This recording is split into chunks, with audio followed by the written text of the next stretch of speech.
Deep within the shadowed heart of Thailand, far beyond the reach of modern light, lies Pha Jamai.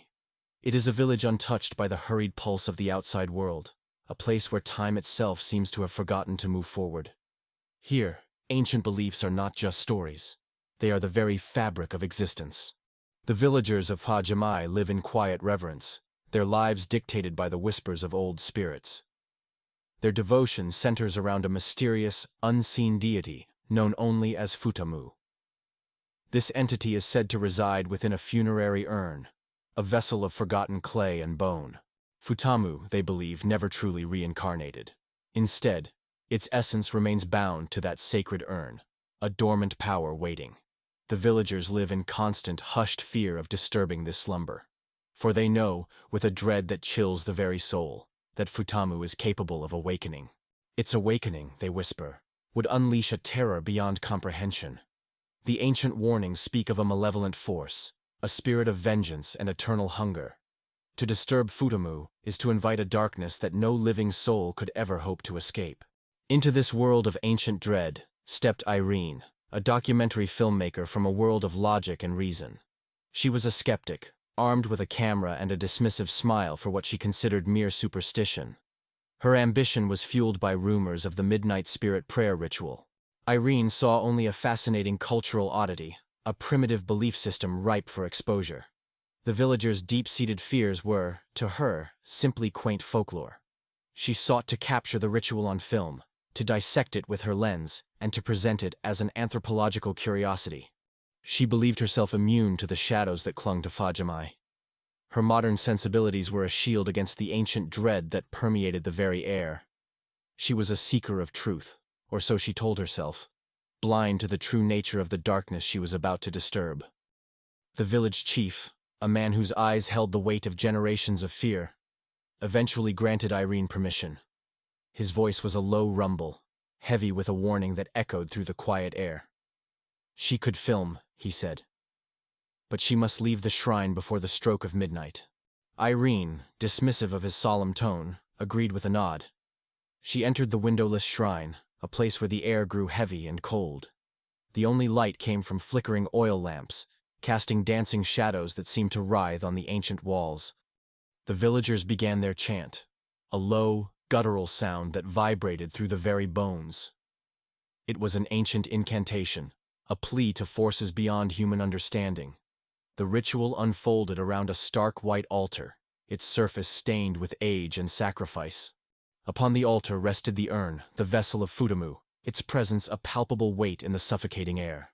Beside it, stark and unsettling, lay a human skull, its empty eye sockets staring into the void.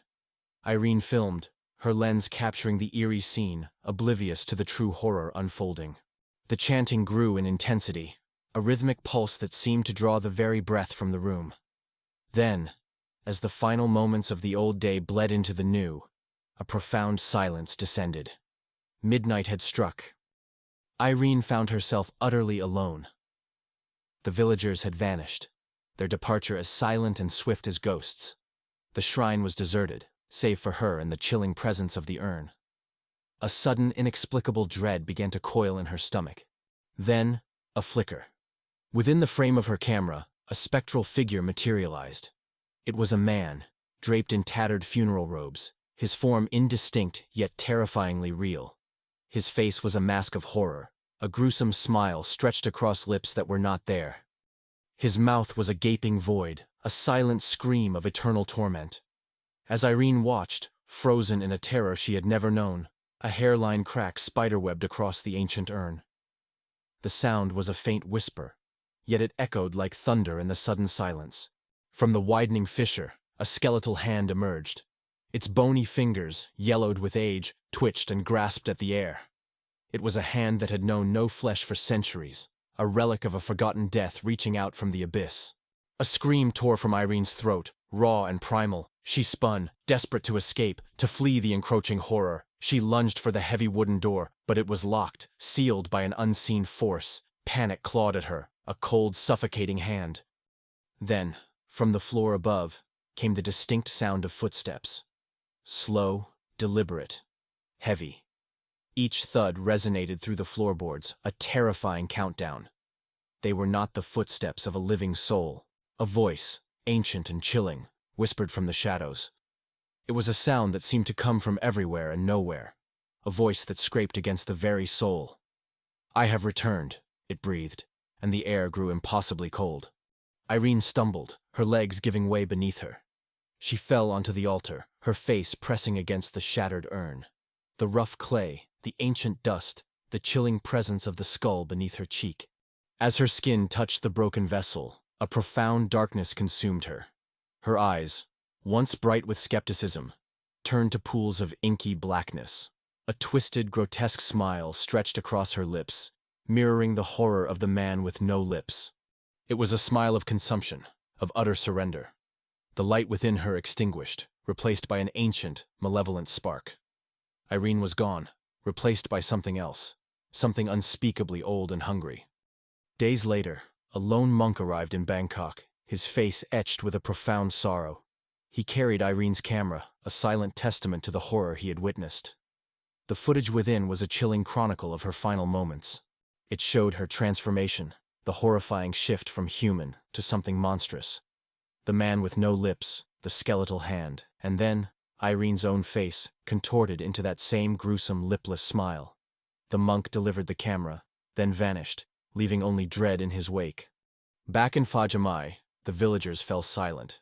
They never spoke of Futamu again, their faces grim, their eyes holding a deeper, more profound fear. The air in the village grew heavy with unspoken warnings, for they knew the truth, a truth whispered only in the darkest hours. Futamu could return, they believed, as long as someone, anyone, remained behind. And the chilling tale of Irene, the skeptic, became a new, terrifying chapter in their ancient dread. Thank you for watching. If you enjoy this kind of story, don't forget to subscribe, like, and leave a comment to let me know what story you'd like to hear next. See you next time.